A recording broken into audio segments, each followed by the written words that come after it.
Hi friends, இன்றைக்கி எல்லாருக்கும் எப்போவும் ஃபேவரட்டான பால்கோவா வீட்டிலே பண்ணலாமா? ஸ்டார்ட் பண்ணலாம். டீப் ஃப்ரை பேன் எடுத்துக்கலாம். அப்போ தான் சீக்கிரமாக வத்திரும், இல்லைன்னா ரொம்ப டைம் ஆகும். இந்த மாதிரி ஒரு பெரிய பாத்திரம் எடுத்துக்கோங்க. நான் இன்றைக்கி 1/2 லிட்டர் பால் எடுத்திருக்கேன்.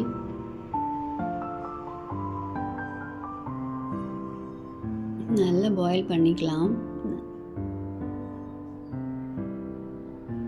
நல்லா வத்தட்டும். நல்லா வத்துற வரைக்கும் நல்லா காய்ச்சுங்க.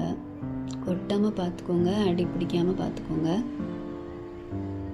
சைடில் ஒட்டி இருக்கிறதெல்லாம் எடுத்து விட்டுடலாம்.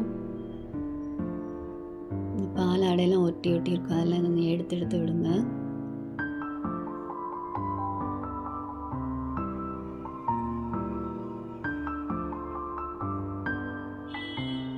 நல்லாவே வத்திருச்சு. இந்த ஸ்டேஜில் சுகர் போடுறேன். நான் இன்றைக்கி 2 ஸ்பூன் சுகர் போடுறேன்.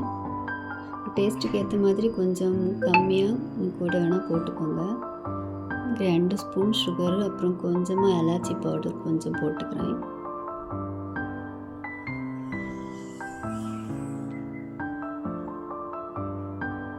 கொஞ்சமாக கீ ஊற்றுங்க. கிட்டத்தட்ட ரெடி ஆயிடுச்சு. சூப்பராக பாருங்கள், இவ்வளோ எம்மியாக பால்கோவா வீட்டிலே சூப்பராக ரெடி ஆயிடுச்சு. நீங்களும் இதே மாதிரி பண்ணுங்கள். வீடியோ பிடிச்சிருந்தா லைக் பண்ணுங்கள், ஷேர் பண்ணுங்கள், சப்ஸ்கிரைப் பண்ணுங்கள். பாய்.